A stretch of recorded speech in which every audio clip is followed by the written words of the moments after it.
everyone, welcome back to the channel. I feel like I haven't done a sit down video in a really long time, but I'm here to give you an update. I think I want to start doing like a Sunday reads video. A lot of people do Friday reads videos. I'm thinking of my booktube dad, Guilty Feet, and Greg. It's supposedly fun, and I've really liked watching them lately. Just like conversational review of what you've read this week, bookish news. I have a good idea for the tagline too. What? It can go, Sunday Reads! Have you ever heard anything like that? I've never heard anything like that. I just came up with that. Okay. Anyway, I think that's what we're gonna do. And if not, this will be a one-off video and we'll just be catching up anyway. He and I were just in Phoenix, Arizona for the last week. We were dealing with a family matter and a lot of family time there. Lots of day drinking, lots of German songs being played. It was Kiki's side of the family, so his grandma and his mom and all of his aunts were like born in Germany. You're really first generation, Kiki, on your mom's side. Kind of crazy to think about, since your mom was born in Germany. Anyway, they're German is what I'm trying to say. And they pulled out the accordion and there was singing and dancing and German music being played, and oh my god, it was at the accordion. And he was so good at the accordion. And tell him that you wouldn't let me bring it home. And I wouldn't let him bring it home. It is true. But I'm gonna get it shipped here. And then I will be updating you all on my accordion progress. And the camera battery is blinking and it's about to die. So this is, yes, that's it. This is it. I hope you had a good Sunday reads. Okay, I'll be right back after I charge the camera. But hey, I'm back. Oop, in my pajama pants. Wasn't supposed to show you that, but now you know I'm outed. Anyway, hello. This is a Sunday reads video. We're catching up. I just told you I was in Arizona for a week. Sunday reads. We got home on Friday. Cleaned up, chilled. On Saturday, we actually went to a library sale in Camas, Washington, which I vlogged a little bit of. I've been going to library sales lately, getting inventory for Sunny's, the book truck, and those have been interesting, very hit or miss. This was probably my least successful one, and I was thinking it would be really successful because Camas is kind of like a hip little suburb that people from Portland are moving to. And I didn't get much gold, so I'll put some clips of me doing that here. I don't know what it is, but I'm already feeling wealth from this public library. Okay. Yeah. Okay. Let's do that.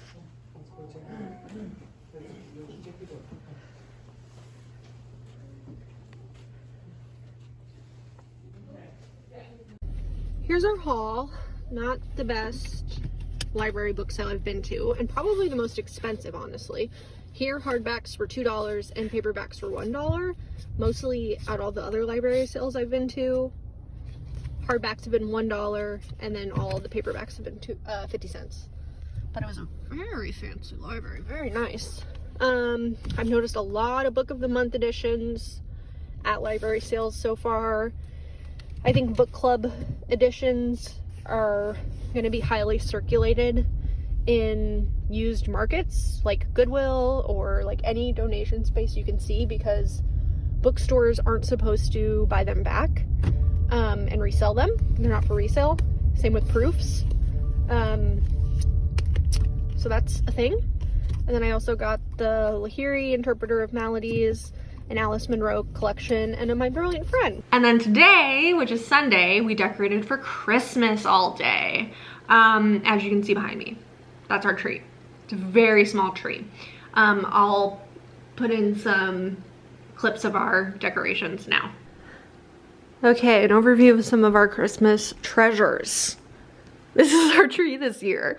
It's so small. We usually get a giant 6-foot tall tree, you know, normal sized tree, and center it in the window and push the table all the way back so it's like touching the kitchen. But I was like, you know what? I hate when the table is pushed back during the whole month of December. Let's try to see if we like having a little one. So far I like it, but I don't think Kiki is sold. I think he wants a larger one.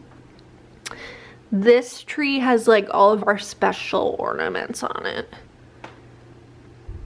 You see, like we got that on our little Grand Canyon honeymoon trip after we got married, and we have the corgi representation and some childhood ornaments going on. So that's a tree this year.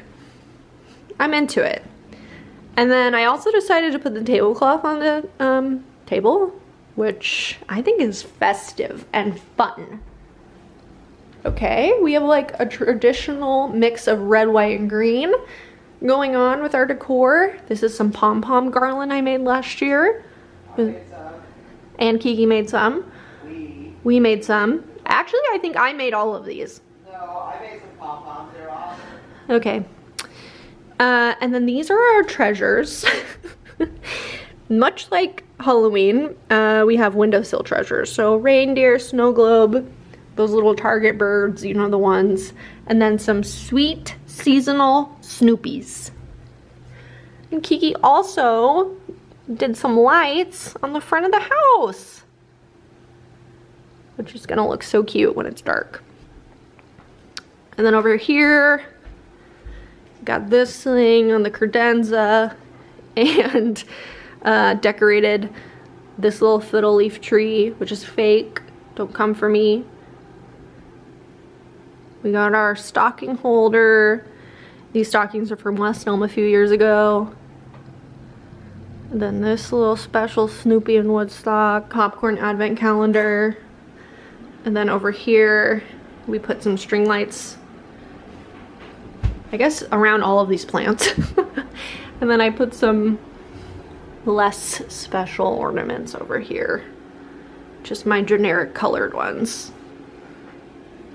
And then lastly, I got these like vintage cutout paper things where you use fake snow and you decorate the windows. They actually look really good on camera, but in real life, they're not looking so great. Let me shatter the illusion for you. Can you see him? He, yeah, he's struggling. But as an effect, like from a distance, it's cute. Okay, that's our Christmas thus far. So yeah, feeling festive, feeling good. We love decorating for Christmas. We love Christmas in this family. Leave a comment if you also open your Christmas presents on Christmas Eve rather than Christmas morning. I think that's the superior way to live your life, and it's something I feel really strongly about. Bookish things, okay? I'm not gonna do Vlogmas. I wish I could, but I feel like I'm just not feeling it. Like the month is already, you know, 5 days into December and I didn't plan any content and it's not happening. So that's that. I do have 2 weeks off in December. My work is shutting down for 2 whole weeks to give us an extended holiday break, which is sick. And I'm hoping to film some video ideas that I've had for a while and get like a backlog of more sit-down videos and non-vlog videos up on the channel and ready for me to upload, which will be cool, you know, if I have time, which I will have time. Gonna keep looking for used books during that time too for Sunny's. Sunny's update, I got my first round of design from my graphic designer friend who is doing like the visual identity and stuff, and it was so cute. I gave her some notes and feedback and she's working through that, and we're gonna meet again mid-December to review everything together. It's looking really fun and expressive and sweet, and I can't wait to show you. I love branding things. Makes it feel more real. I think I'm also going to wait until I see that next round of design before picking a color for the truck, because I want them to be harmonious with one another. You know, I don't want them to be competing yellows. I'm really concerned about the yellow being the right shade, so gonna make sure those are speaking to each other in the right way. While I was in Arizona, I brought like 1 million books with me, but I only read one. I read Long Letter, Short Farewell, or it might be Short Farewell, Long Letter by Peter Handke. I think he is a denier of the Bosnian genocide, which is what someone commented on my video. But I was researching it a little bit more and I couldn't find anything that I was well versed on enough to say if that's true. I'm not super equipped with a lot of knowledge on those Bosnian wars in that area of the country, even though I'm Yugoslavian, which is ironic. I want to learn more. Will you learn more? Have not learned more. Anyway, that's a caveat to say he's an author with controversy. I picked this to buddy read with Jalen at the Bar in the Bookcase and Kieran from Katie Books. Kieran had read Hanke before, and this was my first time. This book is kind of blurbed to be a travelogue of a European man who is fleeing his wife, and it is kind of recounting his tale of being stalked by her and also his first impressions of America at the same time.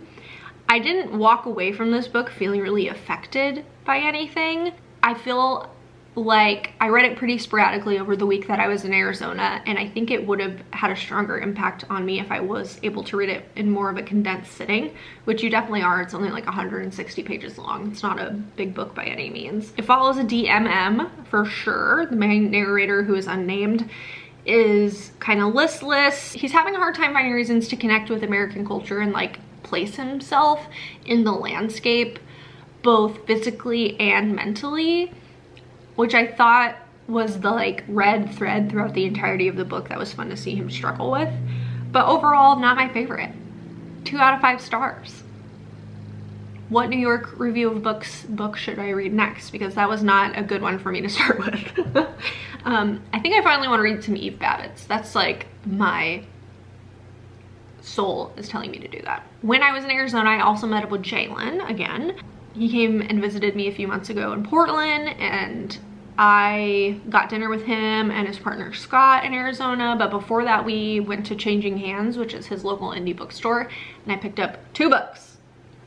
One, I picked up Catch the Rabbit, which is a book I actually gifted to Jalen because I want to read it, and it's like a road trip novel, kind of similar to the Hanke. I love that I didn't Google how to say his name before this. Yeah, road trip, travelogue, but focuses on 2 girls, and I think it's also set in some kind of Slavic country, maybe Bosnia. I don't know. I know Claire at Claire Reads Books really loved this, and I think Matthew Strava did too.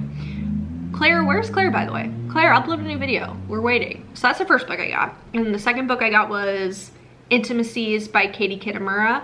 I had read her other book, which the Book Hotties got me for my birthday in March, and wasn't super wowed.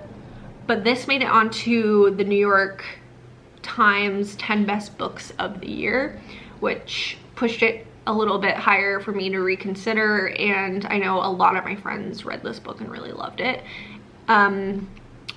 So I'll get to that when I get to that. It just spoke to me. All of the year-end best coverage list moved that on the front of my to-be read pile. As for what I'm reading now, I'm reading The Secret Lives of Church Ladies, which is a collection of short stories. I'm really enjoying it. I read The Peach Cobbler story last night, which is, I feel like, the one I've heard people buzz about when they cover this book. They're like, wait till you read The Peach Cobbler story, and I really liked it. Intersections of race, class, identity, all under the umbrella of the church and what religious bodies and sanctions and spaces serve as in the Black community, which I think is really impactful and varied and a really interesting way to group together a collection of short stories. I'm really liking it so far. Not a sleeper yet, about halfway through, so that's how that's going. And then I'm gonna pick up, oh, what is it called? I Love You But I've Chosen Darkness by Claire V. Watkins tonight. That is the novel I'm going to bring with me onto next week. It's what I'm going to pair with my short story collection, and I'm really looking forward to it. I want to go back to like my comfort place of reading, which is, you know, literary fiction, probably about a disaffected character. And I love that this is centered in the desert. My last 2 reads have been the New York Review of Books Hanke and freaking, what's it called? Mrs. Dalloway by Virginia Woolf, which are like a classic and then a more modern classic. And let's just say, like, I'm done experimenting for a little bit. Both of those books were kind of sleepers for me. I'm glad I read them because I do want to keep pushing my limits and not fall into a comfort zone of reading, of just like confirming my likes already. I think it's important to go outside of your comfort zone.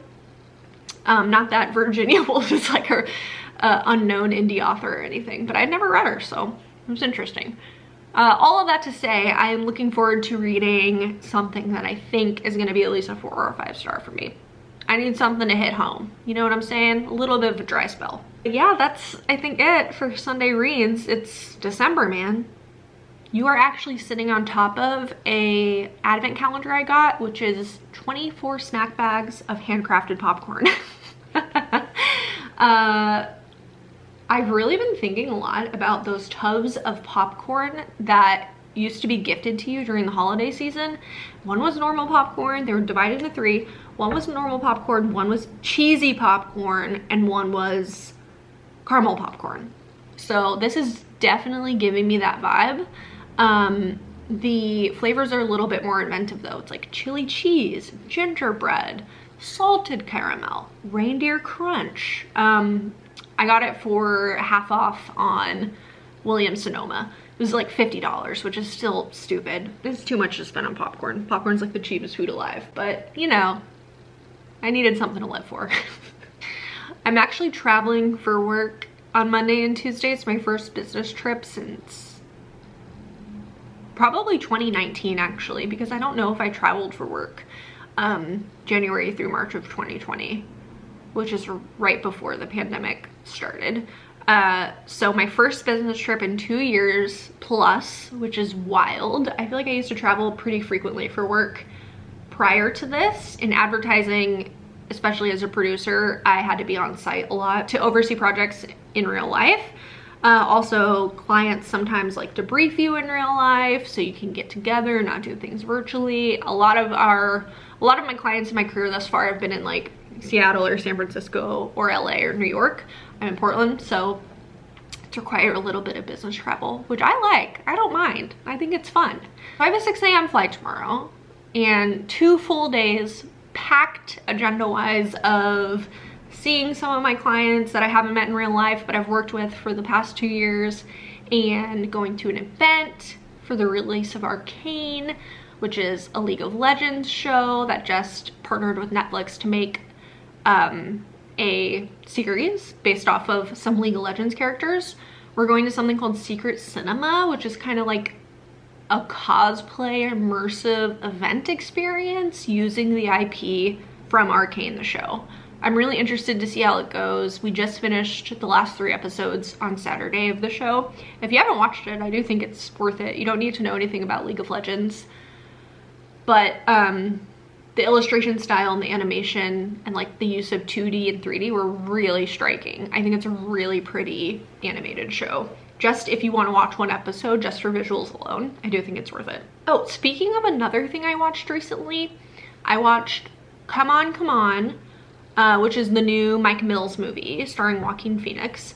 And I love Beginners by Mike Mills. It is in my top 5 favorite movies of all time. I think he's maybe one of my favorite directors. I don't think he ever has misses. And I wouldn't consider Come On, Come On a miss at all. It was just not my favorite. I think it would have been way more impactful to me if I was a parent, because the story really does center on relationships built with, like, well, not if I was a parent, but even if I had a parental role in some kids' life, which I don't as of now. Like, none of my cousins have kids, none of my friends have kids, and the heart of the movie was really about the relationship being built between Joaquin Phoenix's character, who is the uncle of this little kid, and seeing their family connection blossom and their love for one another. It was sweet and tender and sentimental and gorgeous. Had some gorgeous center framed compositions throughout the movie, also in black and white, which was cool, but not my favorite. It did make me realize again how much I love seeing movies in theaters though. I saw it with my dad and was like, oh, this is the best. Just like the only space in the world where you're allowed to switch your brain off and center focus on a task independently. I don't know. For my brain, I'm like, okay, this is my only job to do right now. I could just zone out and watch the movie, which is great. Okay. Love you. See you later. Sunday Reads. Hope you're having a good holiday season.